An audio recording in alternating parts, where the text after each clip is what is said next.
Hey everybody, I want to tell you about some more recent vinyl finds and other acquisitions that I picked up during the month of December of 2021. So here we go.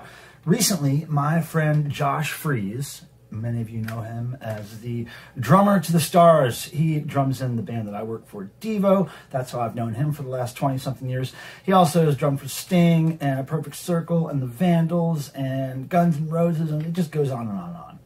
He's a mega rock star, right? So recently, he was very kind to send me a little gift package, including this cool t-shirt. It says Just a Minute on it. And this cool t-shirt, which is his dog, I think. That's his real dog there. A cartoon drawing, of course, of his real dog. And he also sent me this great matching dog pin there, if you could see it. I'm not sure if you could. Oh, let me see. There we go, a little doggy pin. So all of these things are promoting his new solo album, which just came out October 29th of this year. It's called Just a Minute, Volume 1, and it's all 1 minute long songs. He also sent me these cool promotional stickers for Just a Minute. Very nice. I love stuff like this. So he didn't have a promotional copy of the record to send me on hand, so I went and bought one on Amazon, and here it is. I hardly ever buy stuff online, but I had to get this because here's the deal. When Josh and I were on tour with Devo, he was known to always carry around this little pocket audio tape recorder, and he would walk around with this thing and record the strangest little bits of conversation or noise or, you know, self-induced stuff he was doing with his hands or his mouth or his, anyway, just constantly playing these little blips and snippets that would make us all laugh. And I'm hoping that some of that kind of stuff is on this record. Now, he has put out some other stuff over the years. This one, his first solo record, Josh Freese, The Notorious One-Man Orgy. This came out in the year 2000. It's like pop punk for the most part. It's got some pretty interesting little samples and weird bits on it too. Then in 2009, he put out this solo album, Since 1972. More of the same kind of stuff, poppy punk stuff, little weird snippets here and there. And then this was the other thing I had by Josh Freese called My New Friends EP. This came out 2011. Now this was the product of a weird contest sale that he did on one of his albums, like the deluxe version and the super deluxe version, and he had people paying thousands and thousands of dollars to, like, you know, get the record and meet him for lunch in California, or get the record and record a song with him in California. So these four guys here paid to have a song written about them with Josh Freese, and they actually recorded it with him and went to visit him and everything. So cool story. His releases are always interesting in some way, if not multiple ways. And now I'm just going to open this up because I haven't opened it yet. Let's see how pretty the vinyl is. Being very careful here. There we go. That feels nice. All right. Ooh, nice inner sleeve. Dig it. And there he is in his Devo Blue Energy Dome. And that's Boogie Boy's jacket. Boogie Boy wore that on stage, if I remember correctly. Devo's Boogie Boy. Now, let's check out the vinyl. Ooh, yeah. Pink. Looks kind of red in this light, but it is certainly pink. And now, while we have this thing open, let me give you some quick needle drops on Josh Freese's Just a Minute, Volume 1. A bunch of 1 minute songs. Did I mention that? 20 1 minute songs on this, all right? Let's check it out. All right, everybody, we're going to do some quick needle drops on the new Josh Freese album, Just a Minute, Volume 1. It's a collection of 20 1 minute long songs. Can you dig it? So let's get into it. Just a quick few needle drops here, just to give you a taste.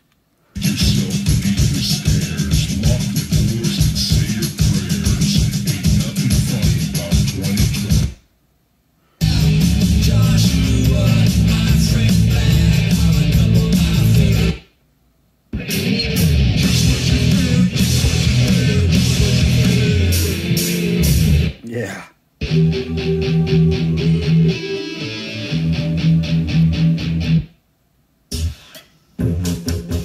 yeah.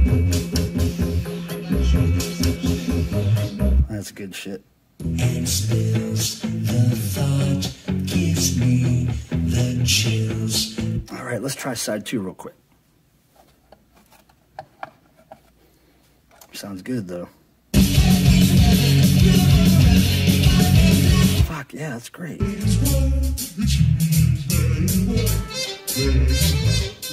Yeah.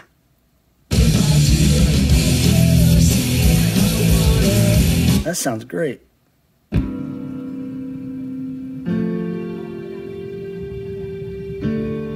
yeah, a ballad.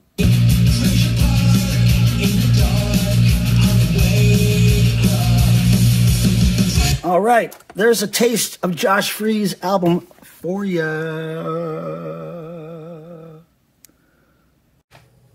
All right, so Josh Freese record, excellent. I'm going to listen to that whole thing all the way through real soon. Now, a couple more things I got recently from a friend of mine, John Michael THOR, the rock warrior from Canada, heavy metal rock singer for decades, is still doing it, still putting out albums. He sent me this 2020 album he put out called Rising on Cleopatra Records. A great rocker, as all of his albums are, in my humble opinion. So I've got that, and I've got 2021's release, Alliance. Another great rocking THOR album. His passion for music and for rock and roll is amazing, and he just keeps doing it, like just keeps pumping out vinyl. And you know, you see these are limited edition gold, limited edition red, but I can't open these copies because I always like to keep a sealed copy of every THOR record that I get if possible. So I've got these sealed. Maybe one day I'll pick up some copies that I could actually open and listen to. Moving right along, I got this at a thrift store recently. Christmas Disco Party. Now, 'tis the season right now to enjoy some Christmas music. And if I do ever play Christmas music, it's typically Christmas disco albums. I love them. I have a couple of more. I believe the other ones I have might be K-Tel. This is on a label called Classic Christmas, but I do love some Christmas disco records, so this is a great addition to my collection. Another recent thrift store find, this was just yesterday. I found this Monster Christmas Mash. Okay, now what kind of acid trip is this, where Christmas and Halloween are mashed up into some blasphemous thing, like Monster Christmas Mash? It's like this record company said, hey, look, we usually do Halloween records, but we hear there's a big demand for Christmas stuff, so we're going to make one Christmas record, and we'll just call it the Monster Christmas Mash. Like, what the hell? Anyway, this thing sells for great money, even in very poor condition.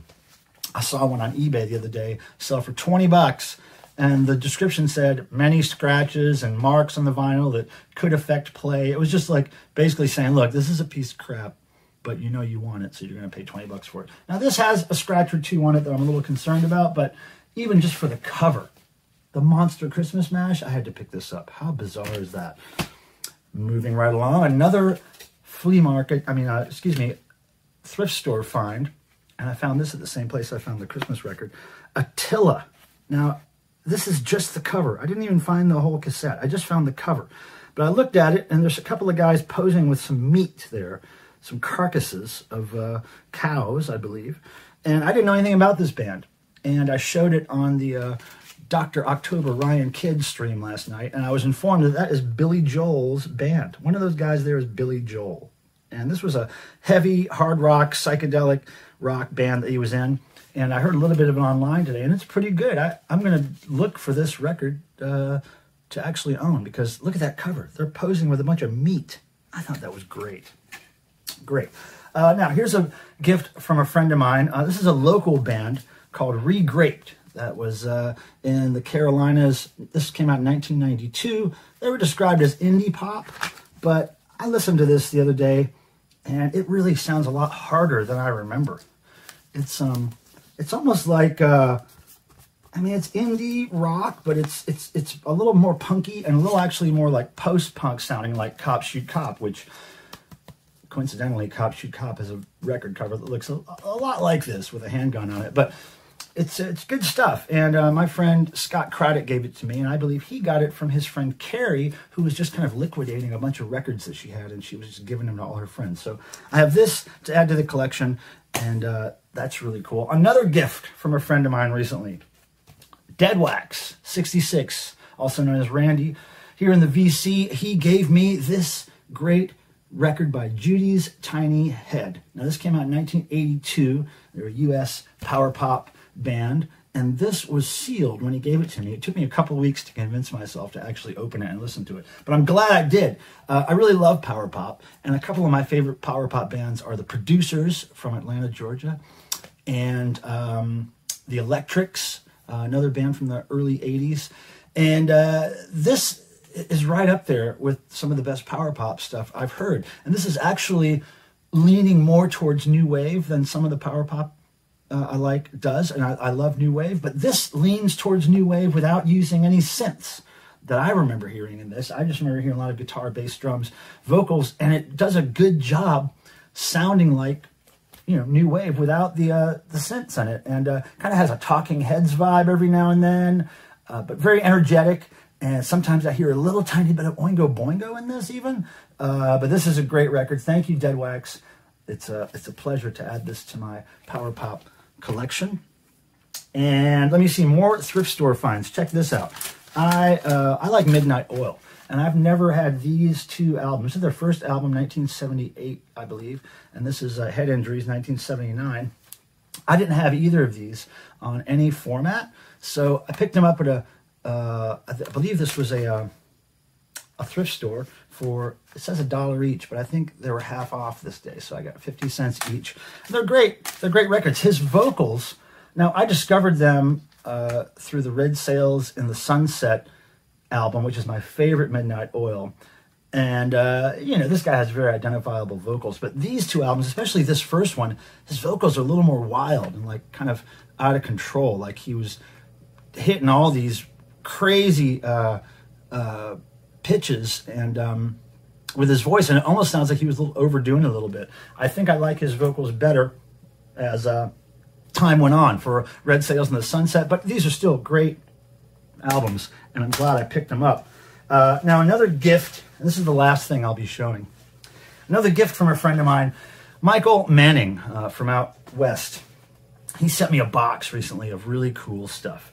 And as some of you know, you may have seen a video on my channel about somebody named Little Marcy, a.k.a. Marcy Tigner.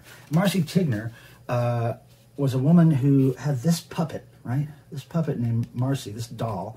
And she did a lot of Christian-themed, gospel-themed children's records. And there's Big Marcy and Little Marcy right there. And she put out an amazing amount of albums in her lifetime. And I collect them all. And I collect different versions of these records, different pressings, variants. And I came to find out, years after I started collecting her, that before she had the puppet in the mix, and by the way, this is one of the records that Michael Manning sent me, a great cover, totally clean. I think this is the cleanest cover I have of this album, so thank you, Michael. But before she was doing the puppet thing, she was a gospel trombone player. Now, my friend Tim Nolan gave me this record, not this one in my hand, but one exactly like this. Maybe the cover is not quite as good as this one, but Michael Manning sent me this one. Anyway, it's very hard to find Marcy Tigner's trombone albums, right? And this was kind of a holy grail for me for many years until Tim Nolan found it for me. But now Michael has sent me even a better copy, and on top of that, now this came out in 1961. Now on top of that, Michael Manning sent me another holy grail that I never thought I would find. I look for this thing all the time in thrift stores and flea markets. It's called Some Golden Daybreak by Marcy Tigner, and it's all trombone gospel music. And look at her there with the devil horns. Devil horns there. I like it. Now, she would not appreciate me saying that she has devil horns, but Marcy, I love you. Rest in peace. Don't take it personally, but I think the devil horns are kind of cool. But anyway, thank you, Michael Manning. Thank you, Josh Freese. Thank you, Dead Wax. Thank you to all the people who gave me stuff, Scott and my friend Carrie. Thanks for giving me stuff, music, things to collect, things to fill my house with.